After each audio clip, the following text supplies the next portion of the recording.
నమస్తే, welcome to Leo. మనతో ఉన్నారు సీనియర్ జర్నలిస్ట్ కనకదుర్గ వడ్లపాని గారు. మేడం నమస్తే. నమస్తే అండి. బైరెడ్డి సిద్ధార్థ రెడ్డి చేసిన వ్యాఖ్యలు ఒకసారి మీకు వినిపిస్తాను. అది ఎవరి గురించి అన్నాడా అని చెప్పేసి వైసీపీ నేతలే తలలు పట్టుకుంటున్నారు. వాస్తవానికి ఈ మధ్యకాలంలో చూస్తే సాక్షి కావచ్చు, లేదా జగన్మోహన్ రెడ్డి గారు కావచ్చు, లేదా వైసీపీకి కావచ్చు, వైసీపీ నేతలే షాకుల మీద షాకులు ఇస్తున్నారు. జస్ట్ మనం చూసుకుంటే గణేష్ అనేటువంటి ఒక ఎక్స్ ఎమ్మెల్యే ఎవరైతే ఉన్నారో సాక్షిని మా ప్రాంతానికి రానియొద్దని చెప్పేసి వైసీపీ మాజీ ఎమ్మెల్యేని చెప్తున్నారు. సాక్షి వస్తే మేము ఓడిపోతాం అని చెప్పి. అదేవిధంగా ఇప్పుడు బైరెడ్డి సిద్ధార్థ రెడ్డికి సంబంధించి ఆయన ఏం చెప్పాడు ఒకసారి విందాం. సిద్ధార్థ రెడ్డి నోరు అదుపులో పెట్టుకుంటా అన్నా, నేను తండ్రి పేరు చెప్పుకొని రాజకీయాల్లోకి వచ్చినాను కాదు. తండ్రి సంపాదించిన అక్రమాస్తులు అడ్డ పెట్టుకొని రాజకీయాల్లోకి వచ్చినాను కాదు. ఎలక్షన్ల ముందర 20 కోట్ల 30 కోట్ల సంచులు ఎత్తుకొని రాజకీయాల్లోకి వచ్చినాను కాదు. గెలిచినా ఓడిపోయినా, పడినా లేచినా, బతికినా చచ్చినా. సో ఈ వ్యాఖ్యల్ని ఎలా చూసుకోవాలి అంటే, అనే ప్రతి డైలాగు ఎవరిని ఉద్దేశించి అంటున్నాడు అని చెప్పేసి అంటే మళ్ళీ బూమరాంగ్ అయ్యి వాళ్ళ అధినేత జగన్మోహన్ రెడ్డిని అంటున్నాడా అని చెప్పి అనిపిస్తుంది. మీకేమనిపిస్తుంది? అసలు అది క్లియర్గా జగన్మోహన్ రెడ్డిని తిడుతున్నట్టుగానే ఉంది. అంటే జగన్మోహన్ రెడ్డికి ఒక కౌంటర్ ఇస్తున్నట్టుగా ఉంది. నోరు అదుపులో పెట్టుకో సిద్ధార్థ రెడ్డి అని మరి ఎవరన్నారో కానీ, అంటే తెలుగుదేశం వాళ్ళు అన్నారా అంటే పాప ఆయన పొరపాటున జగనన్నకి కౌంటర్ ఇస్తున్నాడు అన్నట్టుగా ఉంది. ఎందుకంటే ఆయన చెప్పిన మాటలన్నీ తండ్రిని అడ్డు పెట్టుకుని రాలేదన్నాడు. తండ్రిని అడ్డం పెట్టుకుని అంటే జగన్మోహన్ రెడ్డి వచ్చినట్టు అంతే కదా. నేను తండ్రి పేరు చెప్పుకుని రాలేదన్నాడు. తర్వాత నేను 20 కోట్లు 30 కోట్లు మూటలు ఇచ్చి రాలేదన్నాడు. ఇవన్నీ కూడా ఎవరికి ఏమంటారు, తండ్రి అక్రమ ఆస్తులను అడ్డం పెట్టుకుని రాలేదు. ఇప్పుడు ఆయన చెప్పింది మీరు క్లియర్గా తీసుకుంటే తండ్రి పేరు చెప్పుకుని వచ్చింది వైఎస్ జగన్మోహన్ రెడ్డి. తర్వాత తండ్రిని అడ్డు పెట్టుకుని కూడా వచ్చాడు. తండ్రి చనిపోతే సంతకాలు. తర్వాత 20 కోట్లు 30 కోట్లు కావాలంటే వీడియోలు ఉన్నాయి కదా. వాళ్ళకి 5 కోట్లు పంపించు, వాళ్ళకి 3 కోట్లు పంపించు, లేకపోతే 2 కోట్లు పంపించు. తర్వాత జగన్మోహన్ రెడ్డి ఒక్కొక్క ఎమ్మెల్యే దగ్గర నుంచి 30 కోట్లు 50 కోట్లు వసూలు చేశాడు. ఇది ఇచ్చిన వాళ్ళు కూడా మనతో చెప్పిన వాళ్ళు ఉన్నారు గతంలో, అంటే వైసీపీకి చెందిన వాళ్ళు. ఇదేం అబద్ధం కాదు.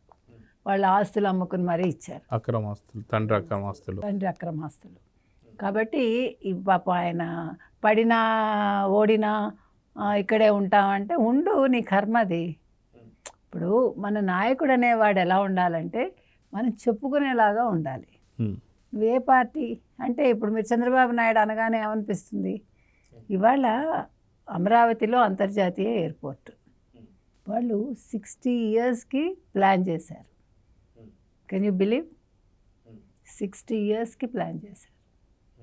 అసలు మీరు ఊహించుకోండి, 2028 నుంచి 30 లోపు మొత్తం రెడీ అయిపోతుంది. నేను ఎందుకు చెప్తున్నానంటే, చంద్రబాబు నాయుడు పేరు చెప్పగానే ఒక అంతర్జాతీయ ప్రమాణాలతో అభివృద్ధి ఇవి కళ్ళ ముందు వస్తాయి. జగన్మోహన్ రెడ్డి గారి పేరు చెప్పినా సరే అంతే వస్తుంది. మీరు ఇంకా 60 ఏళ్ళు, కానీ జగన్మోహన్ రెడ్డి గారు కట్టించినటువంటి కట్టడాలు ఏవైతే ఉన్నాయో 160 ఏళ్ళు ఉంటాయి. రిషికొండ ప్యాలెస్ అవి అంటే సొంతాన్ని కట్టించుకున్నాడు కదా సార్. వచ్చా ప్రజల గురించి మాట్లాడు. నేను మామూలుగా ప్రజల కోసం, ప్రజల చేత, ప్రజల వల్ల అన్న ఒక దృష్టిలో మాట్లాడుతున్నా కానీ, నా కోసం జగన్ అనే నా కోసం, లేకపోతే జగన్మోహన్ రెడ్డి అనే నా కోసం 3 ప్యాలెస్లను నేను మాట్లాడాల. అందుకని అంటే నేను అనేది పాప ఆయన చెప్పుకునేటప్పుడు నేను ఏ పార్టీలో ఉన్నానని కూడా చెప్పుకునే స్థితిలో లేడు ఆయన. ఇప్పుడు బైరెడ్డి సిద్ధార్థ రెడ్డి సిగ్గుపడాలి. తండ్రి ఎలాంటి వాడు, ఈయన ఎలా ఉన్నాడు అంటే కర్మ అంటే ఇదే. తండ్రికి తగ్గ తనయుడు కాదు కదా. జగన్మోహన్ రెడ్డి పేరు చెప్పుకోకు సిద్ధార్థ రెడ్డి అంటున్నావు. ఇవాళ నువ్వు లోకేష్ని అన్నాను అనుకుంటున్నావు, కానీ అక్కడ ఎక్కడ లోకేష్కి పోలికెళ్ళలేవు, చంద్రబాబు నాయుడికి పోలికెళ్ళలేవు. ఎందుకంటే లోకేష్ తండ్రి పేరు చెప్పుకుని నేను రాలా. తను పడి లేచి వచ్చాడు. తను డక్కా మొక్కలు తిని మంగళగిరిలో ఓడిపోయినా అక్కడే మళ్ళీ నిల్చుని వాళ్ళ ఆశీర్వాదంతో వచ్చాడు ఆయన, మంచి మెజారిటీతో. ఇవాళ మంగళగిరి వెళ్ళి అడుగు ఏం చెప్తారో. మీ అన్నగారు పులివెందులు వెళ్ళి దాంకుంటున్నాడు. పులివెందులు జెడ్పీటీసీ ఓడిపోయిన తర్వాత వెళ్ళి ధైర్యంగా పోని ప్రజల్ని కలవగలిగాడా? కానీ అలా కాదు కదా. ఎవరు లోకేష్ నీరాజనాలు పడుతున్నారు ఇప్పటికి కూడా. ఇప్పుడు లోకేష్ అనేవాడు ఇవాళ ఎన్ని సంస్థలు తెచ్చాడో చూడు సిద్ధార్థ్ రెడ్డి. లోకేష్ సంచులు ఇచ్చి రాలేదు, ప్రజలు అభిమానంతో ఓట్లేస్తే వచ్చాడు. ప్రజలు కావాలనుకున్నారు, తెలుగుదేశం 134 సీట్లు ఇచ్చారు. ఇప్పుడు కూటమిగా వచ్చారా విడిగా వచ్చారా కాదు, కూటమిగా ఏర్పడడానికి మీ నాయకుడే అనుకునే జగన్మోహన్ రెడ్డే కారణం. చంద్రబాబు నాయుడిని జైల్లో పెట్టించి ఉండకపోతే అసలు జనసేన కలిసేది కాదు. సో దానికి ఆజ్యం పోసింది మీరే. మిమ్మల్ని దించటం కోసం వాళ్ళు ఒకటయ్యారు తప్ప వాళ్ళు ఓడిపోతామని ఒకటవలా, అది గుర్తుపెట్టుకోవాలి. ఇప్పుడు విజయ్ ఇవాళ సింగిల్గా వచ్చాడు, జగన్మోహన్ రెడ్డి అడుగుజాడల్లో నడిచాడన్నారు, కానీ ఆయన సింగిల్గా వచ్చినా ఇవాళ కూటమిగానే ఉన్నాడు. ఆయన సింగిల్గా ఒకవేళ సింగిల్ లార్జెస్ట్ పార్టీ అయినా సరే గవర్నమెంట్ ఫామ్ చేస్తానికి పొత్తులు తప్పల. అదే జగన్మోహన్ రెడ్డి ఇప్పటిదాకా పొత్తే పెట్టుకోలేదన్నట్టు మాట్లాడుతూ 2014లో సిపిఐ సిపిఎం వీళ్ళ మావోయిస్టులతో పెట్టుకున్నాడు. జనసేన పొత్తులోకి రాలేదనే కదా ఇప్పుడు జనసేన ఎలా విడదీయాలని చూస్తున్నాడు. అది ప్రశాంత్ కిషోర్ గారే చెప్పారు. నేను అంటుంది అది, అంటే మనం మాట్లాడితే నిజాయితీగా మాట్లాడాలి. ఇప్పుడు పొత్తులో ఉన్నాము అని వీళ్ళు ఓపెన్గా చెప్తున్నారు, ఉంటామని కూడా చెప్తున్నారు, ఇంకో 15 ఏళ్ళు కూడా ఉంటామని చెప్తున్నారు. నువ్వేంటి నేను సింగిల్ సింహం, ఓ అక్క ఓ చెల్లి ఓ తల్లి, ఇది ఇది సింహం సింగిల్ కదా. అక్కడ అవేం లేవు, వాళ్ళు ఏదైనా ఓపెన్గా చెప్తున్నారు. ఇవాళ నువ్వు లొకేషన్ అంటానికి కూడా అక్కడ ఏం వర్తించదు. 20-30 కోట్లు ఇచ్చామంటే ఆయన ఏం ఖర్చు పెట్టలా. అందుకని అంటే ఆయన మాటలు ఆయనకే మళ్ళీ వర్తిస్తున్నాయి. అంటే ఇవాళ సిద్ధార్థ రెడ్డి మాట్లాడిన మాటలు వైసీపీ వాళ్ళు వింటే వాళ్ళకి హార్ట్ బ్రేక్ అవుతుంది, ఎందుకంటే జగన్ని తిట్టాడు ఆయన. అందుకని అదే ఆలోచించుకోవాలి, మనం ఆవేశంలో మాట్లాడటం కాదు. ఏదో చప్పట్లు కొడుతున్నారు కదా, మీకు తెలుసా ఇప్పుడు దొమ్మరి వాళ్ళని వస్తారు పాపం, చాలా కష్టపడి ఆడతారు వాళ్ళు. ఆ తీగ మీద అమ్మాయి నడుస్తూ ఉంటుంది, ఎంత అద్భుతంగా ఉంటుంది, భయం వేస్తుంది మనకు ఓ పక్క. అప్పుడు చప్పట్లు కొడుతూ ఉంటారు వాళ్ళు, లేదు మోళీ కట్టడం అంటారు దాన్ని. సో అలా ఉంది ఇప్పుడు ఈ చప్పట్ల కోసం మనం మాట్లాడకూడదు.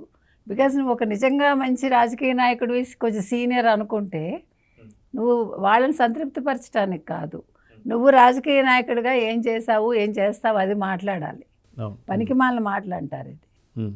అందుకని సిద్ధార్థ రెడ్డి లాంటి వాళ్ళు మాట్లాడినవి ఒకసారి జగన్మోహన్ రెడ్డి విని నా చుట్టూ ఉన్న వాళ్ళు వీళ్ళ అని బాధపడి మంచి వాళ్ళని తీసుకుంటే బాగుంటుంది. సో చూద్దామని ఖచ్చితంగా బైరెడ్డి సిద్ధార్థ రెడ్డి ఎవరి గురించి మాట్లాడనే దానిపైనే చాలా పెద్ద ఎత్తున చర్చ నడుస్తుంది. ఎందుకంటే ఇప్పుడు వైసీపీ పార్టీ నుంచి అటు జర్నలిస్టులు కావచ్చు, అనలిస్టులు కావచ్చు, అవి ఒక తపాలా ఛానళ్ళు తపాలా పేపర్లు అన్నట్టు బయటకు వచ్చిన వాళ్ళు చాలామంది ఉన్నారు. సో అదేవిధంగా బైరెడ్డి సిద్ధార్థ రెడ్డి బయటకు వస్తున్నాడనే చర్చ కూడా నడుస్తుంది. ఎందుకంటే బొత్స సత్యనారాయణ ప్రసాద్ గారు కూడా, అనలిస్ట్ ప్రసాద్ గారు కూడా కొంచెం ఓపెన్గా మాట్లాడుతున్నారు, నిజాయితీగా మాట్లాడుతున్నారు. సో ఖచ్చితంగా బొత్స సత్యనారాయణ గారు కూడా ఇక రిటైర్మెంట్ ప్రకటించేస్తున్నారని చెప్పి కొన్ని వార్తలు అయితే వచ్చాయి. సో చూద్దాం మనం మొత్తానికి ఎందుకో వైసీపీ వెనకబడింది. సో ఇక ముందుకు వస్తుందా, పాతాలని కూరుకుపోతుంది అంటే ఏంటండి, అంటే మొత్తానికి పాతాలని కూడా కూరుకుపోతుంది అనేది అది ఆల్రెడీ డిసైడ్ చేశారు కదా ప్రజలు. సో చూద్దాం ఏం జరగబోతుంది. నమస్తే. నమస్తే అండి. Please subscribe to Leo news for more videos.